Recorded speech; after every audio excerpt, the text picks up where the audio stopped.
বন্ধুরা রে, পাখি আল্লাহর প্রশংসা করার কারণে, পাখি আল্লাহর জিকির করার কারণে রব্বি কারীম পাখির কথাটা কোরআনে কারিমে বলে দিলেন। পাখি আবার কিভাবে তাসবিহ পাঠ করে, পাহাড় আবার কিভাবে তাসবিহ পাঠ করে। বন্ধুরা রে, ভাষাগত ব্যবধানের কারণে তো আপনি মানুষের ভাষাও বোঝেন না। বাংলাদেশের মানুষ ইন্ডিয়াতে চলে যাবেন, তামিলনাড়ু যাবেন, তামিল ভাষা আপনি বুঝেন না, সুতরাং মনে হবে যেন কেমন যেন ঘেউ ঘেউ ঘেউ ঘেউ করতেছে। আবার আপনি চায়না চলে যাবেন, ভাষা না বুঝলে মনে হয় যেন ক্যাঁকো ক্যাঁকো করতেছে। ভাষা না বোঝার কারণে এমনটাই মনে হবে। কিন্তু চায়নাবাসী তার ভাষার দ্বারা আল্লাহর প্রশংসা করে, সে তার সঠিক কথাবার্তা বলতেছে।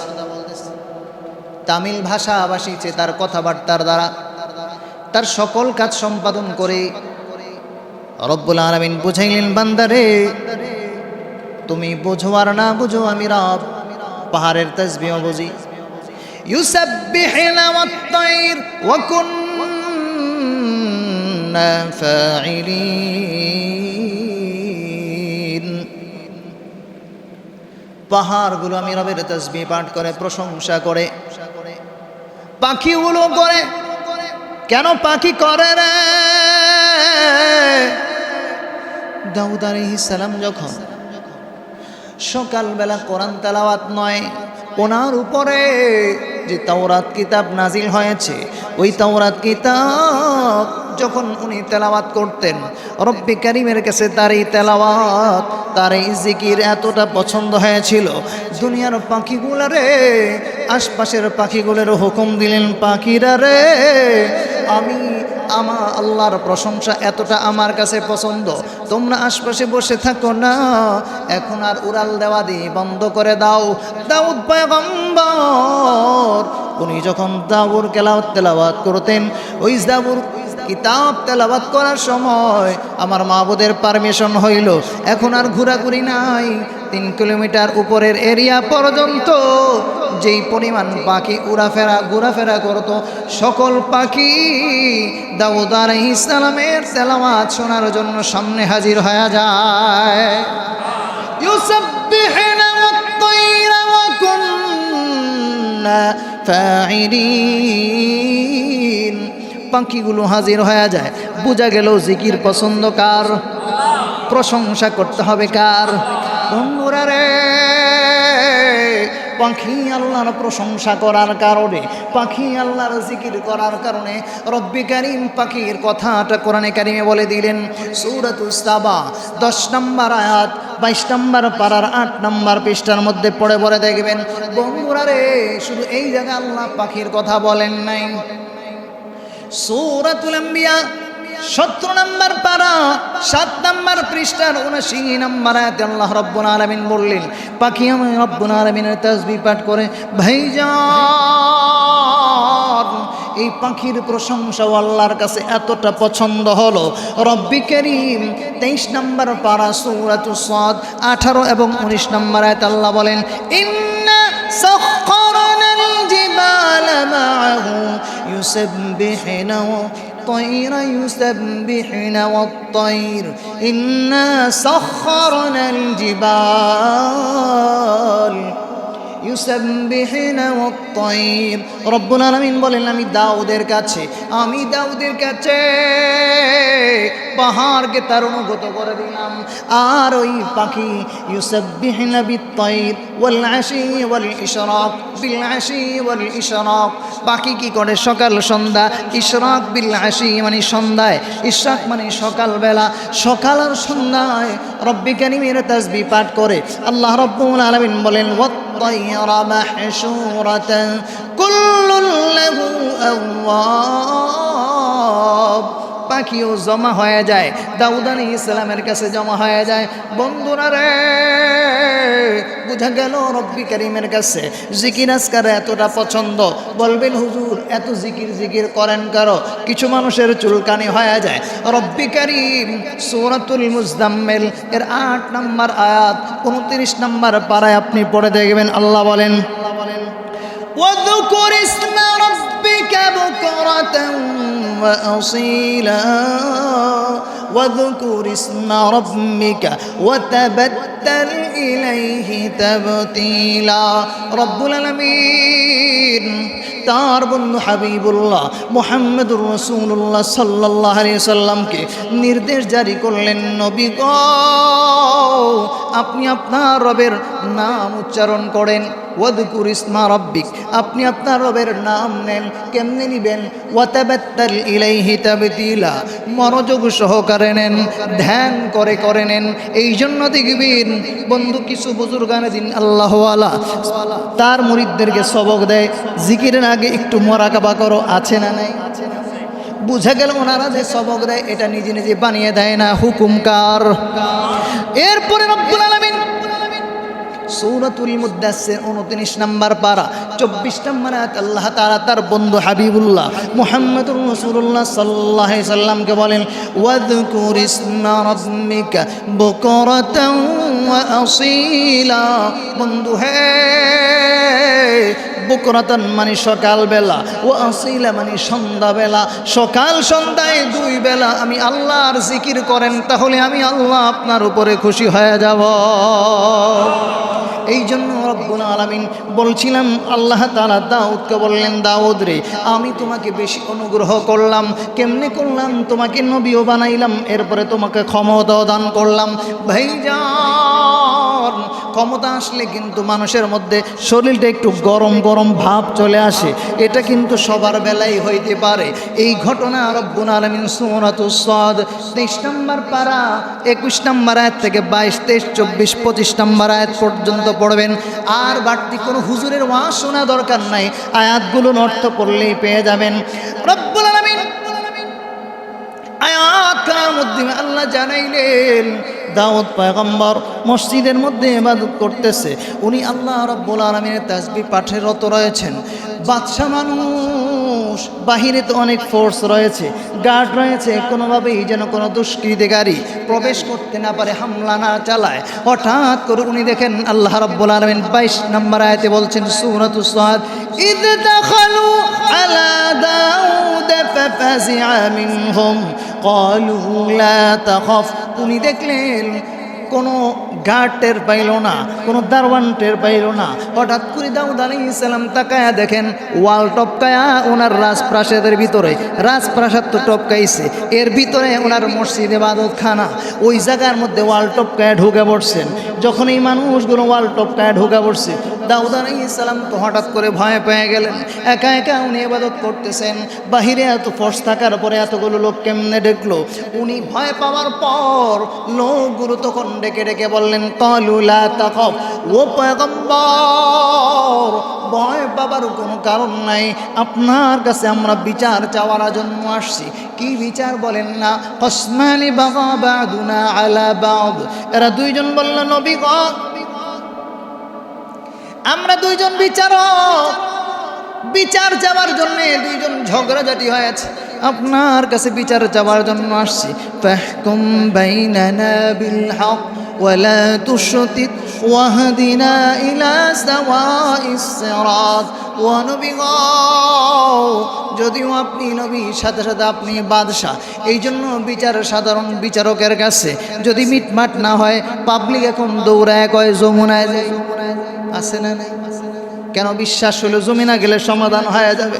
ঠিক এই দুইজন লোক, এরা ভাবছে আমাদের লোকাল লোকাল কোর্টের মধ্যে মামলা সমাধান নাও হতে পারে, সরাসরি দাউদ পয়গম্বরের কাছে চলে যায়। এই জন্য দাউদ আলাইহিস সালামের কাছে চলে আসলেন, ডেকে ডেকে বললেন, নবী গো আপনি আমাদের মধ্যে বিচার ফয়সালা করে দিলেন। ওয়ালা তুশতিতে ওয়াহদিনা, তবে বুঝেন আপনি আবার গরম গরম ভাব যেন আপনার মধ্যে না আসে, আপনি কিন্তু আমাদের উপরে জুলুম কইরেন না, অন্যায় করবেন না। বন্ধুরা রে, রাষ্ট্রপ্রধানের সামনে সাধারণ নাগরিক কেমনে এই কথা বলতে পারে? কেবলমাত্র নবী হওয়ার কারণে, বাদশাহ হওয়ার পর জনগণের সাথে এত সঠিক ব্যবহার করেছেন, এত সুন্দর আচরণ করেছেন, যার কারণে বাদশাহ হওয়ার পর জনগণের আস্থা ছিল নবী ক্ষমতাশীল হওয়ার পর, বাদশাহ হওয়ার পর, ক্ষমতায় যাওয়ার পরে জনগণের উপরে কোনো জুলুম করে না। আস্থা ছিল যে আমাদের উপরে কোনো জুলুম করবে না। বর্তমানেও যদি কোনো দেশে এরকম সরকার হয়ে যায়, যে দেশের রাষ্ট্রপ্রধান আল্লাহকে ভয় করবে, রসুলের সুন্নত তরিকা অনুযায়ী চলবে, এরকম রাষ্ট্রপ্রধান যদি হয়ে যায়, সাধারণ নাগরিক ওনার কাছে দেয়া ডাইরেক্ট কথা বলতে পারবে, কোনো ভয়। দোয়া করেন এরকম একটা রাষ্ট্রপ্রধান যেন আল্লাহ আমাদের মিলায় দেয়। আরো জোরে। দাউদ আলাইহিস সালাম দুইজন বিচার চাইলেন। কি বিচার? ইন্না হাযা আখি লাহু 99। এক ভাই ডেকে বলল, হুজুর তার 99টা দুম্বা আছে, দুম্বা, আমার মাত্র একটা দুম্বা, তার তুলনায় আমি কিছু না, এরপরেও সে আমার যে একটা আছে আকফিলনিহা, ওই একটাও নিয়ে যাইতে চায়, আমারে বারবার ধমকি লাগায়, আবার উপরে জুলুম অত্যাচার করে, শুধু চোখ রাঙ্গায় আর বলে যেটা আছে ওটাও দিয়ে দাও। এই বিচারটা আপনি করে দেন। বর্তমানে এরকম জুলুম অত্যাচার আছে না নাই? না, দেশ একদম ঠান্ডা। কি বলেন? এরকম জুলুম অত্যাচার আছে না নাই? এরকম যদি বিচার যদি সঠিকভাবে হয়ে যায়, তাহলে এই জুলুম অত্যাচার থাকবে? ওয়াল আইনা বিল আইনি ওয়াল আনফা বিল আনফ। অপেক্ষা করেন, ধৈর্য ধরেন। দাউদ আলাইহিস সালাম কেমনে বিচার করলেন? কোরআনের বিচার হইল বাজান, কোরআনের বিচার হইল ওয়াল আইনা বিল আইনি ওয়াল আনফা বিল আনফ ওয়াল উযুনা বিল উযুনি ওয়াস সিন্না বিস সিন্নি ওয়াল জুরুহা কিসাস। কেউ যদি কারো চোখ নষ্ট করে ফেলে, বিচার হলো তার চোখ নষ্ট করে দেওয়া হবে। কেউ যদি কারো কান কেটে ফেলে, বিচার হলো তার কানটা কেটে ফেলা হবে। কেউ যদি কারো ঠ্যাং ভেঙে ফেলে, বিচার হলো তার ঠ্যাং ভেঙে ফেলবে। কেউ যদি কোনো মানুষকে মেরে ফেলে রে, তাহলে তার বিচার হলো তাকে সাথে সাথেই হত্যা করে ফাঁসিতে ঝুলিয়ে দেওয়া হবে। ধর্ষণের শাস্তির সাথে সাথে একে পিটাইয়া 100 দৌড়া মেয়েরা দুনিয়া থেকে বিদায় করে দেওয়া হবে।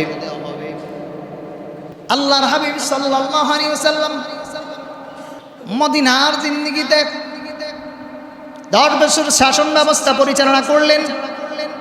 এক পর্যায়ে নবী আমার যখন বুঝতে পারলেন ওনার সময় শেষ হয়ে আসছে, আর বেশি দিন বাঁচবেন না, মসজিদের মধ্যে ঢুকে সাহাবায়ে কেরামকে বললেন, আমার সাহাবীরা রে, তোমরা আজকে নামাজের পর কেউ যাইবা না, সবাই বসে থাকবা। আল্লাহর রাসূল সাল্লাল্লাহু আলাইহি সাল্লাম সালাম ফিরানোর পর, নামাজের কাজ কমপ্লিট করলার পর সাহাবায়ে কেরাম চুপচাপ বসে আছেন। নবীজি এবার ডেকে বললেন, সাহাবীরা রে, অনেক দিন তোমাদের সাথে জীবন যাপন করলাম, আমার বয়স হয়ে গেছে, কেমন যেন মনে হয় আমি আর বেশি দিন বাঁচব না, অল্প কিছু দিনের মধ্যেই আমি মনে হয় দুনিয়া থেকে বিদায় নিব। সুতরাং চলাফেরা করতে যেয়ে আমার সাথে কারো সাথে লেনদেন হয়ে থাকতে পারে, যদি কারো সাথে আমার লেনদেন হয়ে থাকে এখনই চাইবা, আমি সেটা পরিশোধ করে দিব, আর না হয় তার কাছ থেকে মাফ চেয়ে নিব। কারণ হক হইল দুইটা, একটা হলো বান্দার হক, একটা হলো আল্লাহর হক। আল্লাহর হক আল্লাহর কাছে চাইলে আল্লাহ বান্দারের শাস্তিও দিতে পারে, মাফও দিতে পারে, কিন্তু বান্দার হক বান্দা মাফ না করা পর্যন্ত আল্লাহও মাফ করবে না। এই জন্য আমি মুহাম্মাদুর রাসূলুল্লাহ সাল্লাল্লাহু আলাইহি ওয়াসাল্লাম হাসরের ময়দানে কোনো ঝামেলার সম্মুখীন হইতে চাই না, বিচারের সম্মুখীন হইতে চাই না, দুনিয়ায় ঝামেলা মিটমাট করতে চাই। কারো আঘাত করে থাকলে সে এখনই বলতে পারো, আমি সে বিষয়টা মিটমাট করে নিব। কেউ কোনো আওয়াজ দেয় না, কোনো বাকি বার্তা নাই, কোনো লেনদেন নাই। মজমার মধ্যে একজন সাহাবী চুপচাপ দাঁড়িয়ে গেলেন পিছন থেকে। কি ব্যাপার, তুমি দাঁড়ায় গেলা কেন? সাহাবীকে বললেন, নবী গো, আপনি একদিন রাস্তা দিয়ে ঘোড়ার উপরে চড়ে যাচ্ছিলেন, আমি ওই দিক দিয়ে যাচ্ছিলাম, হঠাৎ করে আপনি যখন চাবুক দিয়ে ঘোড়াকে মারার জন্য, আঘাত করার জন্য যে চাবুক ব্যবহার করেন, ওই চাবুক ঘোড়ার উপরে আঘাত করতে যে ঘোড়ার উপরে না লেগে আমার উপরে লেগে যায়, আমার পিঠের মধ্যে লেগে যায় গো নবীজি। সুতরাং আমি কিন্তু, আপনি অন্যায়ভাবে আমার পিঠে আঘাতটা করেছেন, আমি আপনার পিঠের উপরে এই আঘাতটা করতে চাই। সাহাবী যখন এই কথা বললেন, মজমাটা পিনপতন বিরাজ হয়ে গেল, চুপচাপ হইয়া যায়। সাহাবায়ে কেরাম কেমন যেন নীরব নিস্তব্ধ, মসজিদে এখন পিনপতন বিরাজনায় একদম চুপচাপ হয়ে গেছে। পাশ থেকে একজন সাহাবীকে বললেন, ভাই রে, তোর দিলে কি নবীর প্রতি কোনো ভালোবাসা নাই? তোর দিলে কি নবীর প্রতি কোনো ভালোবাসা নাই? তুই কি নবীর আশেক না? তুই কি মুসলমান না? তুই কি মুনাফিক হয়ে গেলে নাকি? মেহেরবানি করে মাফ করে দে। না না, সাহাবী কোনো কথা বলে না। আরেকজন সাহাবীকে বললেন, ভাই রে, তোর দিলে কি নবীর প্রতি কোনো মায়া নাই? ঠিক আছে ঠিক আছে, যাই হোক, নবীজি তোর উপরে আঘাত করেছে, ওটা তো ইচ্ছা করে করে নাই। ঘোড়ার উপরে আঘাত করতে যেয়ে তোর পিঠের উপর আঘাত হয়েছে। এক কাজ করো, আমি আমার পিঠটা পেতে দিচ্ছি, তুমি আমার পিঠের উপরে মন ভরে আঘাত করে তুমি তোমার রাগটা মিট করে নাও, তারপরও নবীর উপরে আঘাত করে না। না না, সাহাবীর কোনো আওয়াজ নাই, কোনো চুপচাপ কোনো কথা বলে না। উনি স্টিলভাবে দাঁড়িয়ে আছেন, নবীজি কোনো কথা বলেন না। আবার বললেন, আরো কেউ আছো নাকি? আমার কাছে কোনো পাওনাদার অথবা আমি কারো বিরুদ্ধে জুলুম করেছি এমন কেউ থাকলে বলো, তার জুলুমের প্রতিশোধ এখনই বিচার হয়ে যাবে। কোনো আওয়াজ নাই, সাহাবা একরাম কোনো কথা বলে না। এই সাহাবী দাঁড়িয়ে আছেন। আমার নবী এবার ডেকে বললেন, ঠিক আছে, তাহলে তুমি তোমার বিচারটা করে নাও। কেমনে করব? আপনি তো চাবুক দ্বারা আমাকে আঘাত করেছিলেন, সুতরাং একটা চাবুকের দরকার। ও বন্ধুরা রে, আল্লাহর পয়গম্বর সাথে সাথে একজন সাহাবী বললেন, ও সাহাবী, যাও যাও, একটা চাবুকের ব্যবস্থা করো। অন্যান্য সময় নবীজি হুকুম দিলে সাহাবা একরাম নিজের বাবার বিরুদ্ধেও তরবারি ধরতে দেরি করে না। আজকে সাহাবী চাবুক আনতে যাবে, এক পা গায়, দুই পা পিছায়া যায়, শরীর যেন পা যেন কেমন চলে না রে। বড় কষ্ট করে যে চাবুকটা যখন আনে, মসজিদের মধ্যে পিনপতন বিরাজ, কোনো আওয়াজ নাই। সাহাবা একরামের চেহারা মলিন ফোকাস হয়ে গেছে, চোখে কেমন যেন কান্না কান্না ভাব, চোখের কোঠায় মনি কোঠায় পানি জমেছে। আল্লাহর নবী বললেন, চাবুকটা আমার হাতে দাও। আর বললেন, এই নাও, তুমি তোমার এই চাবুকটা নাও, এই চাবুকটা তোমাকে দিলাম, এই চাবুক দিয়ে তুমি তোমার প্রতিশোধ নিয়ে নাও। যখন নবী চাবুক দিলেন সাহাবীর কাছে, এবার সাহাবীর কাছে যখন চাবুক যাও, আওয়াজ আর মসজিদের মধ্যে চুপচাপ নাই। এতক্ষণ আওয়াজ আসতেছিল সাহাবা একরামের কান্না, এখন কেমন যেন কান্নার আওয়াজ আর একটু বেড়ে যায়, আস্তে আস্তে বাড়তেছে। কান্নার আওয়াজে আশপাশের মুসলমান যারা বাসায় ছিলেন এরাও জমা হয়ে যায়, মহিলারাও মসজিদের পাশে জমা হয়ে যায়। আর নানানজন নানান মন্তব্য করে একজন সাহাবীকে বললেন, ভাই রে, তোর হৃদয়ে কি নবীর প্রতি কোনো ভালোবাসা নাই? ঠিক আছে ঠিক আছে, এরপরেও তুই মাফ করে দে। আমার জীবনের বিনিময়ে আমার সহায় সম্পদ যা কিছু আছে, যেই নবীর শরীরে আঘাত সহ্য বদরের ময়দানে আমরা সহ্য করি নাই, যেই নবীর পিঠের আঘাত, যেই নবীকে বাঁচানোর জন্যে সাহাবা একরাম বদরের ময়দানে একে একে 8 জন সাহাবী জীবন দিয়েছেন। এই নিজের শরীরে নবীকে বাঁচানোর জন্যে 82টা আঘাত হযরত তালহা রাদিয়াল্লাহু তাআলা সহ্য করেছেন। সাহাবা একরাম বললেন, ভাই রে, ওই নবীর উপরে আমাদের সামনে তুই আঘাত করবি, এটা তো মেনে নিতে পারি না রে। আমার সহায় সম্পদ যা আছে সব তোকে দিয়ে দিব, এরপরেও তুই মাফ করে দে। নাবিল হক ওয়ালা তুশতিত ওয়াহদিনা ইলা সাওয়াইস সিরাত। ও সাহাবীরা রে, আল্লাহ তাআলা তো আমাকে পাঠাইছেন মানুষের মধ্যে ন্যায় বিচার করার জন্যে। আমি নবী যদি ন্যায় বিচার শিক্ষা দিতে না পারি, তাহলে মানুষ কিভাবে ন্যায় বিচার করবে? না না না, কোনো টেনশন নাই। আল্লাহর নবী ডেকে বললেন একজন সাহাবীকে, ধরো ধরো, আমার জামাটা খুলে দাও। নবীজি নিজের গায়ের চাদরটা খুললেন, চাদরটা খুলে আরেকজনকে দিলেন, এবার ভিতরে জামাটা খুলবেন। সাহাবা একরামের মধ্যে কেমন যেন আসমান ভেঙে পড়লো, কেমন এক দৃশ্য হয়ে গেল। ও বন্ধুরা রে, সাহাবা একরামের ভালোবাসা নবীর প্রতি কেমন ছিল এটা বোঝানো যাবে না। আপনি আমি তো নবীর সুন্নতের প্রতি খেয়াল নাই, সুন্নত কোথায় গেল এটা আমাদের খেয়াল নাই। সুন্নত কেন ফরজ চলে গেল আমাদের চোখে পানি আসে না। কিন্তু সাহাবা একরাম নবীর প্রতি এত ভালোবাসা, এত দরদ, নবীর একটা সুন্নত, নবীর শরীরে নবীর পশমের উপরে আঘাত লাগবে, এটা এতটা অপছন্দ করতেন, নিজের জীবন চলে যাবে এরপরেও নবীজির শরীরে ফুলের টোকা লাগবে, কোনো সাহাবী সহ্য করতেন না। এইবার আল্লাহর পয়গম্বর নিজের শরীরটা জামাটা আস্তে করে খুলে দিলেন। জামা যখন খুলে দিলেন ওই সাহাবী এবার আর দেরি করলেন না, চাবুকটা ঝট করে ফেলে দিয়ে নবীজির জাপটায় ধরলেন। নবীজির জাপটায় ধরে নবীজির এই ঘাড়ের নিচে মহরে নবুয়ত আছে ওই জায়গায় একটু চুমা দিলেন আর জড়ায় ধরে কান্না শুরু করে দিলেন। এবার সাহাবায়ে কেরাম এতক্ষণ ছিল দুঃখ আর বিষাদের কান্না। এবার সমস্ত সাহাবায়ে কেরাম কান্না চলছে, তবে কান্নাটা চেঞ্জ হয়ে গেছে, খুশিতে বাগবাগ হয়ে গেলেন। আল্লাহর নবী সাহাবায়ে কেরাম এই সাহাবী বুকে জড়ায় ধরার পর নবীজি কান্নাকাটি করে এবার আল্লাহর নবীকে বলেন, নবী গো, দীর্ঘদিন যাবত আমার মনে একটা বাসনা ছিল, মহরে নবুয়ত, নবীদের একটা সিল থাকে, উনি নবী হয়েছেন এটার প্রমাণ হলো পিঠের মধ্যে গোলাকৃতি ডিম্বাকৃতি থাকে, এই চিহ্নটা আমি দেখব, কখনো দেখতে পারি নাই। আজকে যখন আমার সুযোগ হলো, আমি যখন বুঝতে পারলাম আমার এখন প্রতিশোধ নেওয়ার সুযোগ, আমি তখন প্ল্যান করলাম এই প্রতিশোধের সুযোগে আমি আপনার মহরে নবুয়তের মধ্যে একটা চুমা লাগাবো। ওই চুমার জন্য আমি এই প্ল্যানটা করেছিলাম। বন্ধুরারে আমি বুঝাইতেছিলাম প্ল্যান পুরো দৃশ্য না, আসল ঘটনা হলো বন্ধু সাহাবায়ে কেরাম এক নাম্বার নবীর প্রতি কি পরিমাণ ভালোবাসা ছিলেন, দুই নাম্বার হলো নবীজি মানুষের মধ্যে কেমন ন্যায় বিচার করেছেন। নিজে বাদশা হওয়ার পর তৎকালীন মদিনা শাসন করতেন নবীজি, আশপাশের অনেক এলাকা নবীজি শাসন করতেন, বাদশার উপরে নিজেই একজন সাধারণ মানুষ বিচার করার জন্য প্রতিশোধ নেওয়ার জন্য দাঁড়াইতে পারে, কোনো ভয় পায় না, নির্ভয়ে করা যায়। এরকম বাদশা যখন দুনিয়ার জমিনে হবে ওই দেশেই অন্যায় আর অত্যাচার হবে না।